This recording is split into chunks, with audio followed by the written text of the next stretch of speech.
hapa tunaanza tumekuja kutafutia watoto. Imagine ukipata mtoto wako akona hiyo kuza amegongo na Trump. Tunasikia uchungu, tumefunga makazi zetu, tuko na uchungu sana kama wazazi. Ni kubaya. Mnashindwa na SHA. Mnashindwa na vitu midogo kama kolera. Unashindwa na linda mama. Unashindwa na kolera. Leo ni ile siku Kenya ilipewa madaraka kama nchi.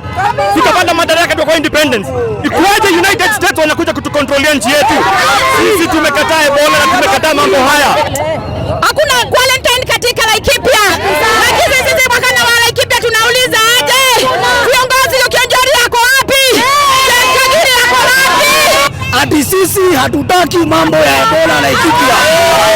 Ya mwisho nataka kuambia US government. Ile wote walipiga na Kasongo, sisi hatujatuma Kasongo.